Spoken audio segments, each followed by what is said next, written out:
ইনকিলাব মঞ্চের প্রধান মুখপাত্র ওসমান হাদির উপরে হামলা হয়েছে, যা আশঙ্কাজনক, বিস্ময়কর, আতঙ্কজনক ভবিষ্যতের ইঙ্গিত। ওসমান হাদির এই হামলাকে কেন্দ্র করে তিনটি সন্দেহ সমীকরণ রয়েছে।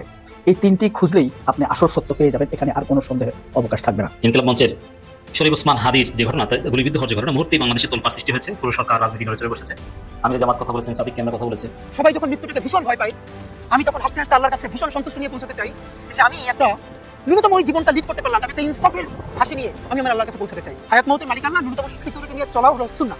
কিন্তু আমাদের লড়াইটা হলো, আমার মা স্বাভাবিকভাবে কান্নাকাটি করেন, আমার পরিবার সবাই। তো আমি আমার মাকে বলেছি যে দেখো, মানে আমরা যে লড়াই নেমেছি, আমার একটা মনে হয় কোনো রাজনীতিবিদের না বাসার মৃত্যুটা হইতে পারে না, এটা কোনো ভালো মৃত্যু না। যিনি রাজনীতি করেন, যিনি লড়াই করেন, যিনি বিপ্লবী, যিনি সংগ্রামী, তার মৃত্যুটা হবে একটা সংগ্রামের মধ্যে দিয়ে, একটা রাজপথ, একটা গ্লোরির মৃত্যু। বাংলাদেশে স্বাধীনতার সার্বভৌমত্বের আজাদির মুখপাত্র হচ্ছে হাদি, গণ অভ্যুত্থানের ভয়েস হচ্ছে হাদি। অতএব কোনোভাবে এই রাষ্ট্রকে দুর্বৃত্তপনার কাছে আমরা সারেন্ডার করতে দেব না। বাংলাদেশের এই আজাদির কম্প্রোমাইজ আমরা করতে দেব না। অন্তর্বর্তীকালীন সরকারকে বলছি, নির্বাচন কমিশনকে বলছি যে প্রশাসনের উপরে, আইন শৃঙ্খলা বাহিনীর উপরে যেই খুবই অল্প নিয়ন্ত্রণ এবং কর্তৃত্ব আপনাদের দেখতে পাচ্ছি, এই অবস্থায় কোনো ভালো নির্বাচন আপনারা করতে পারবেন না।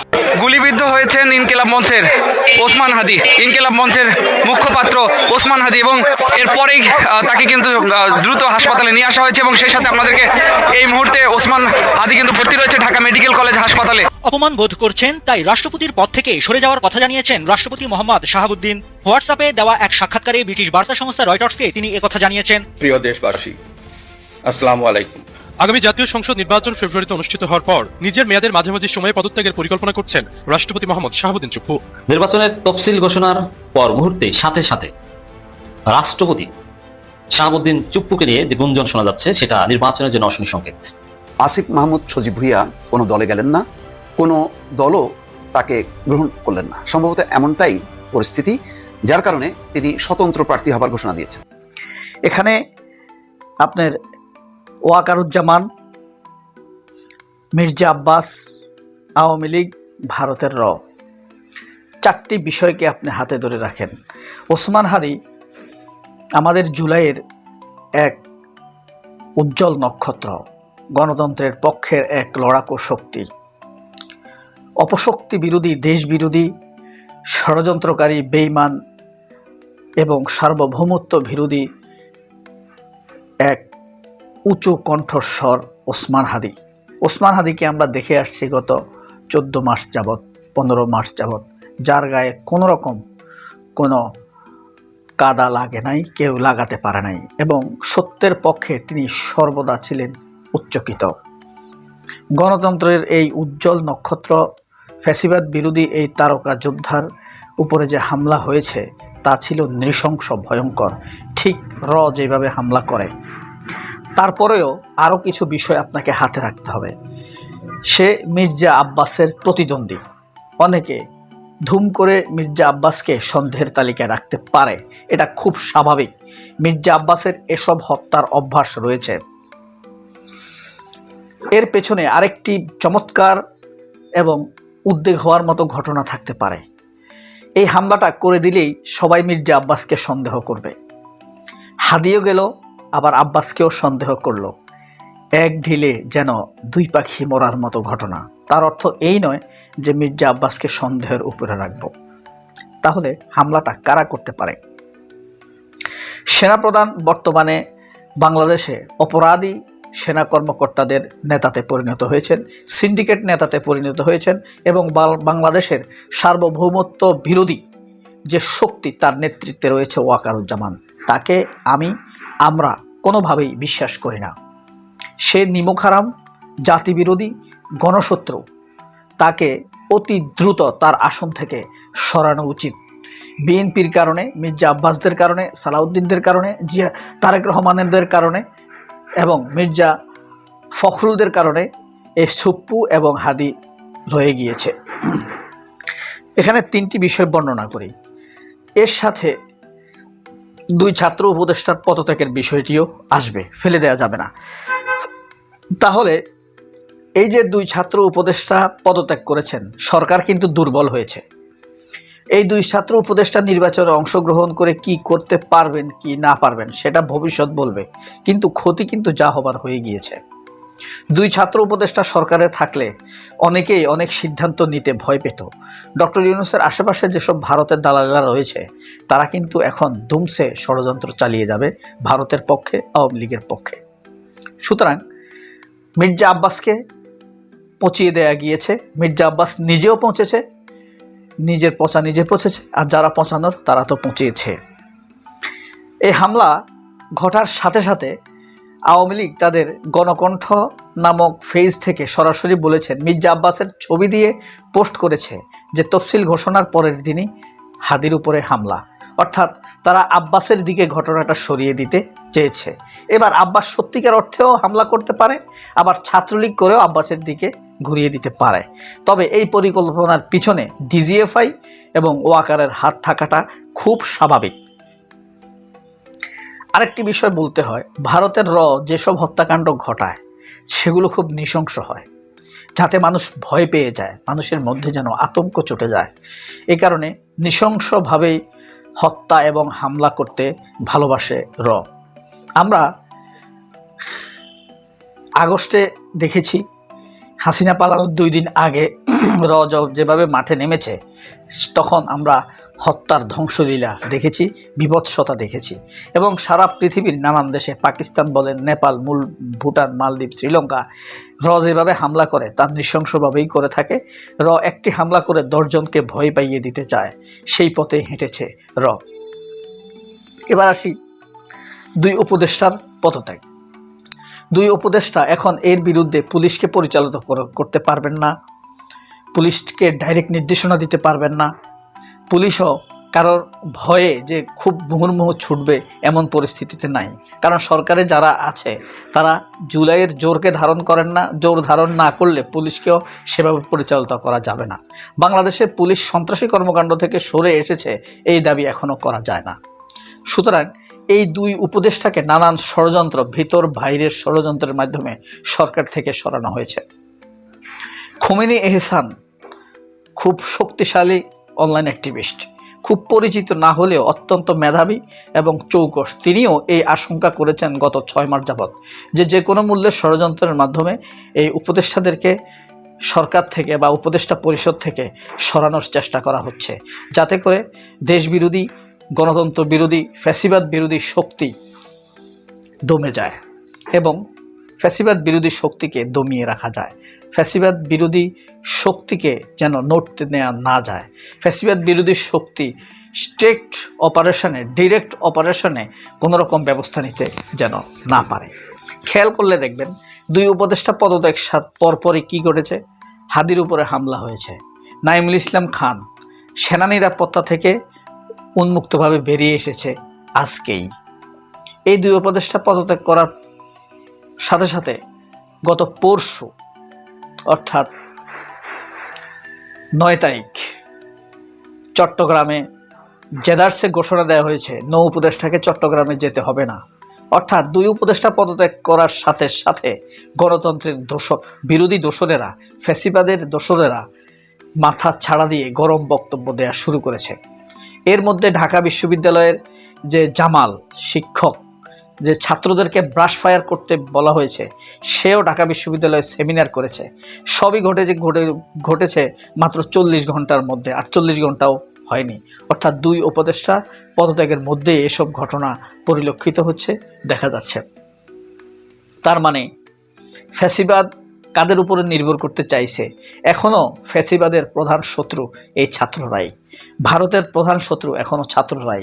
ভারতের প্রধান শত্রু ইউনূস হাতকে দুর্বল করার জন্যই তারা 2 ছাত্র উপদেষ্টাকে পদত্যাগ করিয়েছে।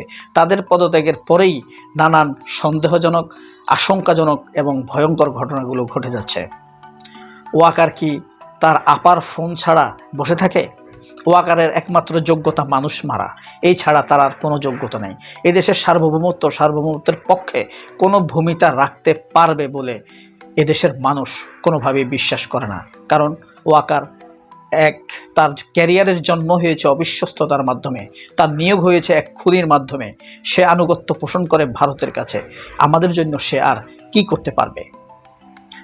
আমি হৃদয় থেকে হাদির সুস্থতা কামনা করি। আপনারা হাদির জন্য দোয়া করবেন।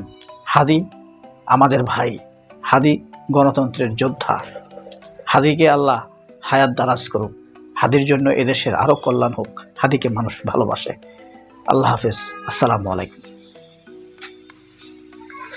ইনকিলাব মঞ্চের শরীফ ওসমান হাদির সাথে যে ঘটনা ঘটেছে, আমরা প্রথমেই আল্লাহ রাব্বুল আলামিনের কাছে দোয়া করছি, আল্লাহ আমাদের প্রিয় ভাই, আমার বন্ধু, আমার হলের সহপাঠীকে আমাদের মাঝে ফিরিয়ে দিন, সুস্থ করুন। তিনি কোমায় আছেন, আপনারা জানেন। ইনকিলাব মঞ্চের শরীফ ওসমান হাদির যে ঘটনা, গুলিবিদ্ধ হওয়ার যে ঘটনা, মুহূর্তেই বাংলাদেশে তোলপাড় সৃষ্টি হয়েছে। পুরো সরকার রাজনীতি নড়ে চড়ে বসেছে। আমিরে জামাত কথা বলেছেন, সাদিক ক্যামেরা কথা বলেছে। এখন এই ঘটনা নেপথ্যে কারা? দেখেন, এটা তদন্ত সাপেক্ষ ব্যাপার। সিসিটিভি ফুটেজ কারা করেছে, এর পেছনে কি, কারা কলকাঠি নাড়ছে, সবকিছু বেরিয়ে আসবে। কিন্তু পলিটিক্যাল অ্যানালজি বলতে একটা কথা আছে, পলিটিক্যাল অ্যানালাইসিস। নেপথ্যে যারাই থাকুক না কেন, বিএনপি কিন্তু কঠিন অবস্থায় পড়েছে। মির্জা আব্বাস কিন্তু কঠিন অবস্থায় পড়ছে। জনগণ বলছে যে আমার ভাই ওসমান হাদির কিছু হলে বিএনপি এবং চাঁদ আব্বাস, মির্জা আব্বাসের খবর আছে।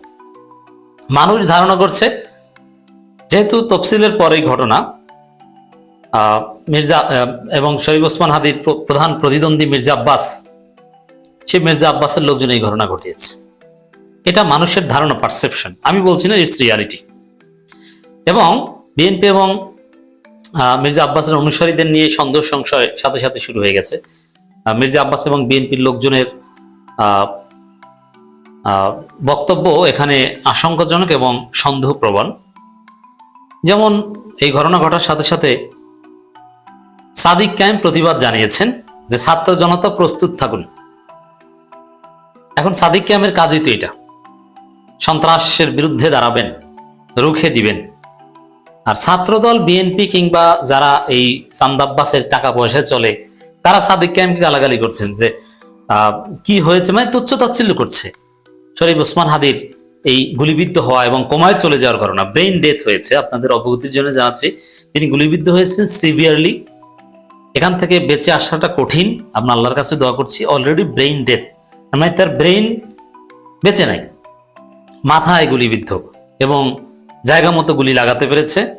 এবং ঢাকা মেডিকেলে গুলি বের করার যথেষ্ট চেষ্টা করা হচ্ছে। এই অবস্থা থেকে রিকভারি অত্যন্ত কঠিন। তা আমি যেটা শুরুতেই বলেছিলাম যে নির্বাচন এত সহজ হবে এটা মনে করার কোনো কারণ নাই। তবে ষড়যন্ত্র ব্যর্থ হবে, আর সন্ত্রাসীরা চুপ করে থাকবে, বিএনপি খুব সহজে নির্বাচন মেনে নিবে না। এই যে দেখছেন, বিএনপির প্রতিপক্ষ প্রার্থীর আজকে মৃত্যুর মুখে।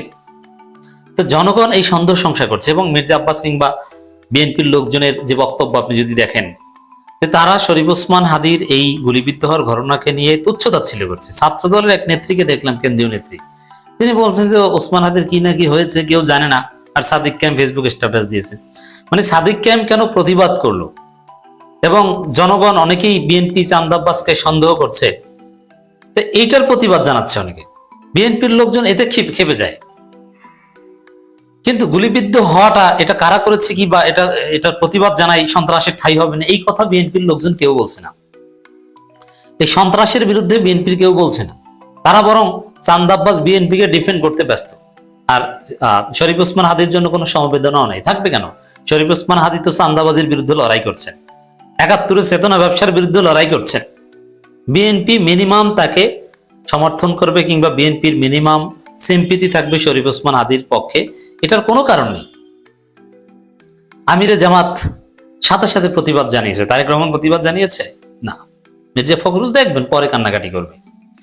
তো দর্শক, এখন ঘটনা তদন্ত সাপেক্ষে বের হয়ে আসবে। তবে গুলিবিদ্ধ হওয়ার আগে নিয়মিত ওসমান হাদিকে ফোন দিয়ে থ্রেট দেওয়া হচ্ছে, হত্যা করা, তার স্ত্রীকে ধর্ষণ করা হবে, এই ধরনের থ্রেট দেওয়া হচ্ছে। তো তাতে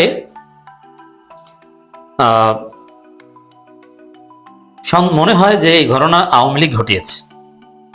কারণ শরীফ ওসমান হাদির প্রতি সবচেয়ে বেশি ক্ষোভ আওয়ামী লীগের। কারণ 32 ধানমন্ডি 32 যে মাটির সাথে মিশিয়ে দেওয়া, এতে শরীফ ওসমান হাদির অবদান আছে। এবং আওয়ামী লীগের যে মুক্তিযুদ্ধ ব্যবসা বাংলাদেশে চলবে না, শরীফ ওসমান হাদি ইজ অ্যান ইনস্টিটিউশন, তার অনেক কন্ট্রিবিউশন। তো এই জায়গায় আওয়ামী লীগের একটা ক্ষোভ আছে, ভারত থেকে নিয়মিত হুমকি দেওয়া হতো। তো তাতে মনে হতে পারে যে এর সাথে আওয়ামী লীগ জড়িত।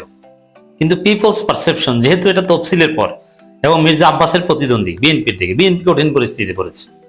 আর বিএনপিকে জনগণ কেন সন্দেহ করবে? আমি কিন্তু সন্দেহ করছি, আমি বলছি না যে বিএনপি জড়িত।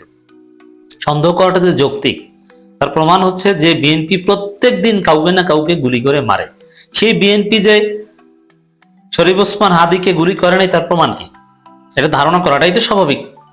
যেই বিএনপি 5 আগস্টের পর থেকে এখন পর্যন্ত প্লাস 210 জন নিজেরা নিজেদেরকে হত্যা করেছে, কখনো গুলি করে কখনো কুপিয়ে।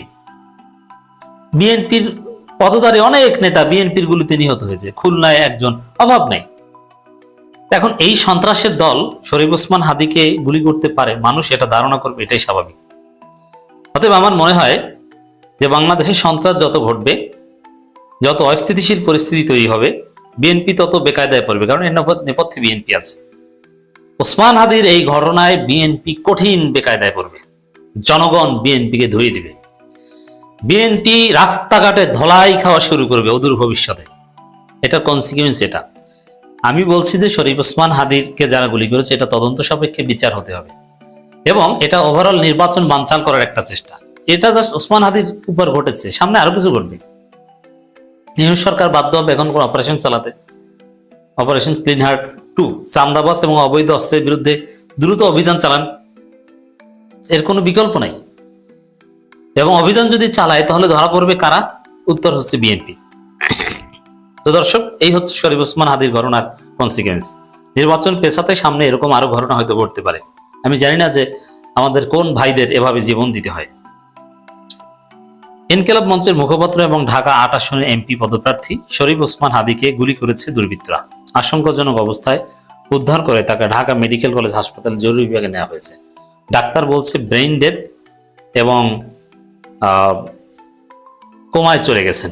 এর মানে এমনকি জীবিত আছে কিনা এটাও মুহূর্তের পর পর এটা আপডেট হবে। ইনকিলাব মঞ্চের শুক্রবার 12 ডিসেম্বর দুপুর 2:15টার দিকে বিজয়নগর পানির ট্যাঙ্কির সামনে এই ঘটনা ঘটে। হাদির সঙ্গে থাকা তার এক সহকর্মী জানান, জুমার নামাজের পর পরিচিত বা স্থানীয়দের সঙ্গে কথাবার্তা কুশল বিনিময় শেষে রিকশায় সরোয়ার্দী উদ্যানের দিকে যাচ্ছিলেন ওসমান হাদি। আচমকা অজ্ঞাত বন্দুকধারী মোটরসাইকেল এসে ওসমান হাদিকে লক্ষ্য করে গুলি নিক্ষেপ করে। এ সময় গুলিটি তার বাম কানের নিচে, তার চোয়ালের নিচের দিকে লাগে। সাধারণত যে জায়গায় গুলি লাগলে মারা যাওয়ার কথা বা মারা যায় বা হত্যার উদ্দেশ্যে কাউকে গুলি করলে যেখানে গুলি করা হয় ওইখানেই করা হয়েছে, একদম টার্গেটেড কিলিং বা টার্গেটেড গুলি শুটিং।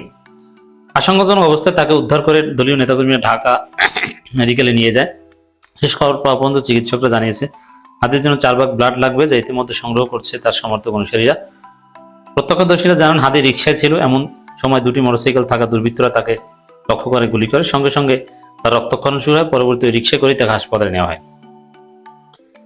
তো দর্শক, আমিরে জামাত সাথে সাথে উদ্বেগ প্রকাশ করেছেন। সাদিক কায়েম বলেছেন, ওসমান হাদিকে গুলি করা হলো চাঁদাবাজ ও গ্যাংস্টারদের কবল থেকে ঢাকা সিটিকে মুক্ত করতে অচিরেই আমাদের অভ্যুত্থান শুরু হবে। রাজধানীর ছাত্র জনতাকে প্রস্তুত থাকার আহ্বান জানাচ্ছে। এর মানে বিএনপির লোকজন তারা কেমন যেন বিব্রত একটা ভাব এই সাদিক কায়েমের বক্তব্যের বিরোধিতা করছে, এটা নিয়ে আছে তারা। অতএব বিএনপি এর ফল পাবে। সরকার প্রধান গত 7 মাসে তার সঙ্গে সাক্ষাৎ করেনি, তাহলে 7 মাসে কেন বলেনি? এমনকি সেপ্টেম্বর দেশে দূতাবাসে মিশনগুলোতে ছবি সরিয়ে ফেলা হয়, সেটা সেই সেপ্টেম্বরের কথা, এখন দেশে আপনার কান্নাকাটি জেগে উঠছে। আসিফ মাহমুদ সজীব ভুইয়া কোনো দলে গেলেন না, কোনো দলও তাকে গ্রহণ করলেন না। সম্ভবত এমনটাই পরিস্থিতি, যার কারণে তিনি স্বতন্ত্র প্রার্থী হবার ঘোষণা দিয়েছেন। তবে রাজনীতিতে তো নানা রকম চড়াই উতরাই আছে এবং নাটকীয়তা আছে। সুতরাং এখন যে ঘোষণা দিয়েছেন, 2 দিন পরে কি ঘোষণা দেবেন আমরা জানি না। গণ অধিকার পরিষদ তাকে ডাকছে, এনসিপিও নিশ্চয়ই তাকে নিতে চাইছে, কিন্তু পদ পদবি নানা বিষয় নিয়ে হয়তো বনিবনা হয়নি। দুঃখজনক হচ্ছে এই যে সরকারে থাকতে তিনি ছিলেন এনসিপির প্রতিনিধি অনেকটা অলিখিতভাবে, কিন্তু যখন সরকারে নেই তখন তিনি কোথাও নেই, না সরকারে নেই, কোনো দলেও নেই।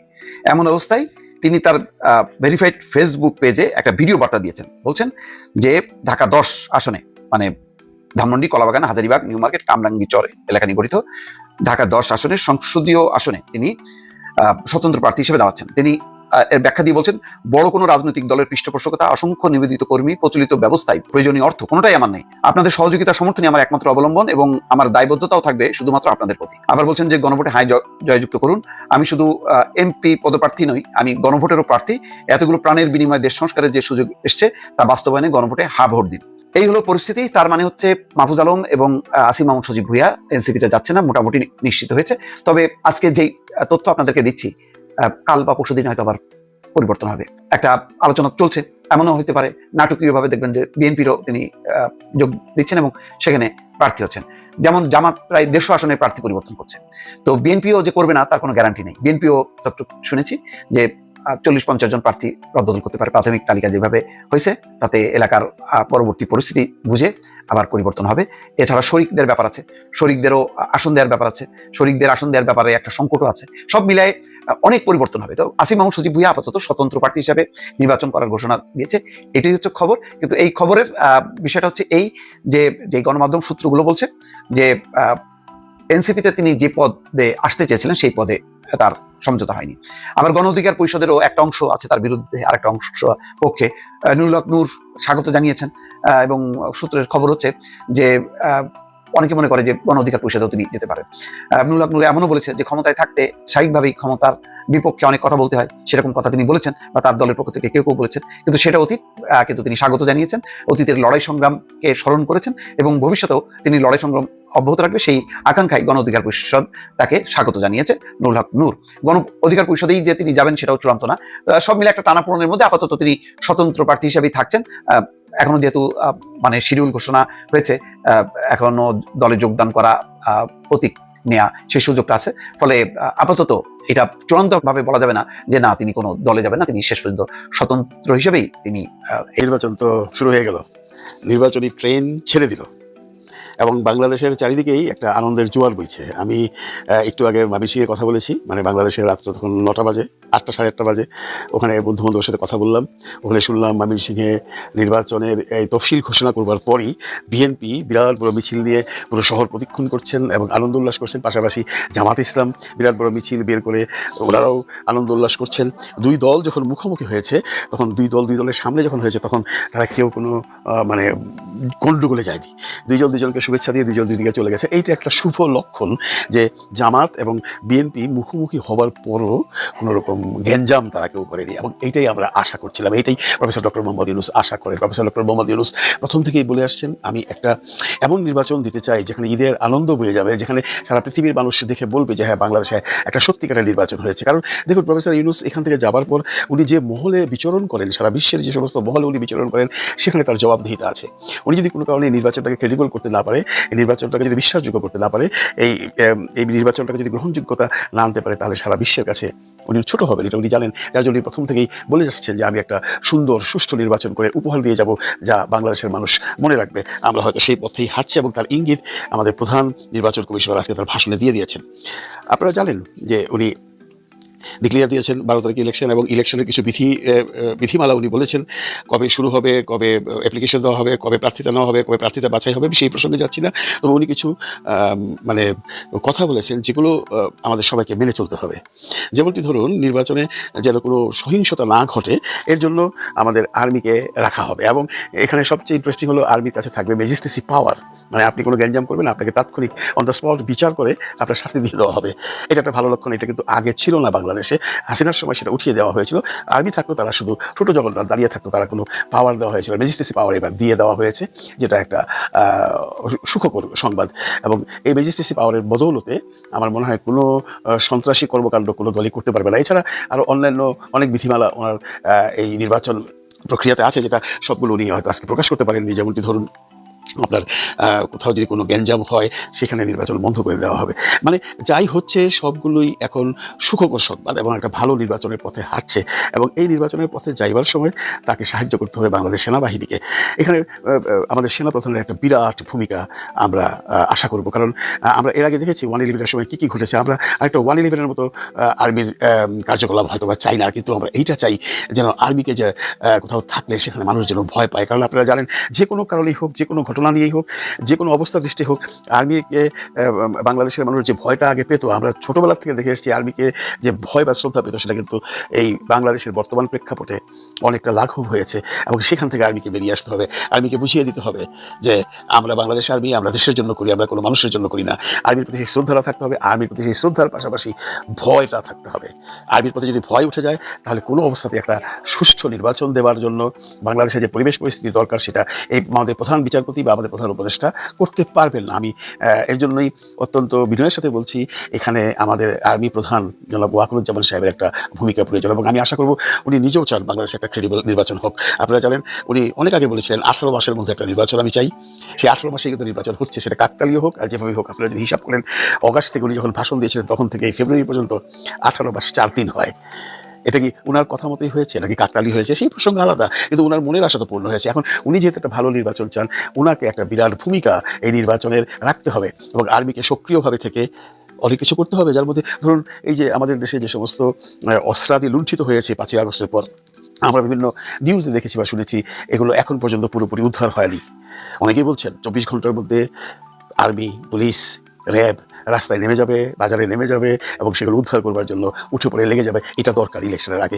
এই অস্ত্রগুলো যদি বাইরে থাকে তাহলে আর্মি মাঠে থাকলেও এই অস্ত্রধারীরা বিভিন্নভাবে বিভিন্ন নির্বাচনী এলাকায় গিয়ে ওরা সন্ত্রাসী করবে। কাজেই এই মুহূর্তে দরকার এই যে আমাদের দেশের যত সন্ত্রাসী আছে সবগুলোকে ধরে নিয়ে আসা। আমি একটা ছোট্ট গল্প বলি। একসময় গাজীপুরে আমার এক ভাই ছিল এসপি, তো ওখানে যখন আপনার তবলিগ হবে তার দিন 3 আগে আমি তার সাথে দেখা করতে গিয়েছিলাম যে কোনো একটা কারণে। তো ওনার কাছে যাওয়ার পর উনি দেখলাম খুব ব্যস্ত, আমাকে বললো তুই টঙ্গী রেল স্টেশনের এখানে আয়, আমি ওখানে আছি গ্রুপ নিয়ে। ওখানে গিয়ে দেখি যে উনি যত স্টেশনে যত শুয়ে থাকা উদ্বাস্তু আছে, উদ্বাস্তু মানে যারা স্টেশনেই থাকে, গাঁজা খায়, এই করে ওই করে, বা কুলি মজুর যেগুলো একটু মানে আপনার সন্ত্রাসী কর্মকাণ্ডে সে জড়িত, সবাইকে ধরে ধরে বড় মানে ভ্যানে উঠাচ্ছে। তো আমি সে দাঁড়িয়ে আছে, তার পাশে দাঁড়ালাম, আমি পারিবারিক আলোচনা করবার পর বললাম এগুলো কি করছো? বলে যে আমি যত ধরনের সন্ত্রাসী বা যারা অপকর্ম করে, পিক পকেটার ইত্যাদি ইত্যাদি যারা সমাজে নিগৃহীত মানুষ, সবাইকে ধরে নিয়ে আমি একটা ক্যাম্প করেছি গাজীপুরে একটা জঙ্গলের মধ্যে। অনেকগুলো ঘর করেছে, ওখানে পুলিশ দিয়ে ব্যারিকেড করে তাদেরকে ওখানে রাখবে। কেন? যে তখন এক নাগারে আপনার পরপর হতো, মানে ভেঙে ভেঙে হতো না। কি বলে আপনার এখন যেমন একটা এবার হয় তাবলিগ, তারপরে আবার পরে তঙ্গিতে যেটা হয় পরের বার 1 মাস পরে আরেকটা, তখন কিন্তু পাশাপাশি ছিল। যে কয়দিন তাবলিগ চলবে, আপনি জামাত চলবে, এই কদিন ওদেরকে আমরা ওই আমাদের আন্ডারে রাখবো, খাওয়া দাওয়া দিব, ওরা যেন বেরোতে না পারে এবং ওরা যেন কোনো ক্রাইম করতে না পারে, এবং ওদের নামে কোনো পুলিশি কেস আমরা করছি না, জাস্ট আমরা আটকিয়ে রাখছি। এটা বলতে পারো একটা সাবজেলের মতো। ঠিক এই সময়টা রাখে কেন? যে ওই যে তবলিগ হবে যে কয়দিন, এই কয়দিন যেন এই সন্ত্রাসীগুলো বেরোতে না পারে, এইভাবে তারা সেভাবে সেই এলাকাকে শান্ত রাখতো। তো এই ঘটনাটা দেখবার পর আমার কাছে খুব পছন্দ হয়েছে। আমি বলছি না যে এখন থেকে এই সমস্ত সন্ত্রাসীদের ধরে ক্যাম্প করে রাখুন, রেখে তারপর ইলেকশনের পর ছেড়ে দিন। যারা সন্ত্রাসী তাদেরকে একদম চিহ্নিত করে তাদের কাছ থেকে অস্ত্রশস্ত্র উদ্ধার করে যদি সরকার তাদেরকে আইনের আশ্রয়ে না আনতে পারে, তাহলে professor doctor Mohammad Yunus sir একটা ভালো নির্বাচন দেবার যে স্বপ্নটা দেখছেন সেটা বোধহয় সাকসেসফুল হবে না। এখন সবাই বলছেন আগামী 24 ঘন্টার মধ্যে বা 36 ঘন্টার মধ্যে আমরা বুঝতে পারবো বাংলাদেশের নির্বাচনের পরিবেশ কোন দিকে যাচ্ছে। যদি সত্যি সত্যি আর্মি বা র্যাব বা পুলিশ সন্ত্রাসীদের ধরবার জন্য এখন উঠে পড়ে লেগে যায় বা কোনো রকম অপারেশন শুরু করে দেয়, তাহলে আমরা ধরে নিতে পারবো একটা সুষ্ঠু নির্বাচন হবার পথে আমরা চলছি। শুধু বাতকিবাদ বললে হবে না, কারণ আমাদের দেশের মানুষ যারা আইন শৃঙ্খলা লঙ্ঘনকারী, তাদের এটা অভ্যাসে পরিণত হয়ে গেছে। কারণ তাদের কাছে যে কোনো একটা জায়গা থেকে বিরাট অঙ্কের একটা টাকা আসে, এর জন্য এরা ওগুলো করেন। এরা ওই সরকার, রাষ্ট্র, পুলিশ, র্যাব এদেরকে ভয় পান না, কারণ এরা যে কাজটি করেন টাকার বিনিময়ে করে থাকেন সাধারণতই। কারণ আমাদের মনে রাখতে হবে যে কোনো মিছিলে বা যে কোনো দলের যে সমস্ত গ্যাঞ্জামগুলো হয়, আপনারা মার্ক করে দেখবেন ওগুলো দলের কর্মীরা কিন্তু যতটুকু জড়িত না থাকেন তার চেয়ে বেশি জড়িত থাকে ভাড়াটে সেই সন্ত্রাসীরা। সেই সন্ত্রাসীগুলোকে এখন যেভাবেই হোক ধরে আইনের আওতায় আনতে হবে। এর জন্য নাসিরুদ্দিন সাহেবের ভূমিকা আছে, এর জন্য প্রফেসর ডক্টর মোহাম্মদ ইউনূসের ভূমিকা আছে, এবং এর জন্য সবচেয়ে বড় ভূমিকা আছে জনাব ওয়াকারুজ্জামানের। ওনারা যদি একটু ভাবেন যে দেশটাকে শান্ত করে ইলেকশন করব, এটা করা সম্ভব, কারণ এটা আমরা বাংলাদেশে অতীতে দেখেছি, এবং এইটা না করলে কোনোভাবেই একটা ভালো নির্বাচন আমরা আশা করতে পারি না। তারপরেও আশার সংবাদ, খুশির সংবাদ, নির্বাচন হচ্ছে। নির্বাচন হবে না অনেকেই বলেছেন, শেষ পর্যন্ত নির্বাচনের ট্রেনে আমরা উঠেছি। এই ট্রেন যেন শান্তি মতো রাস্তায় কোনো বিশৃঙ্খলা না ঘটিয়ে তার গন্তব্যে পৌঁছে যায়, সে দোয়া আমরা সবাই করছি। এবং এর জন্য আমার আপনার সবার সরকারকে সহযোগিতা করতে হবে। ইভেন বাংলাদেশে যতগুলো দল আছে, দলগুলোকে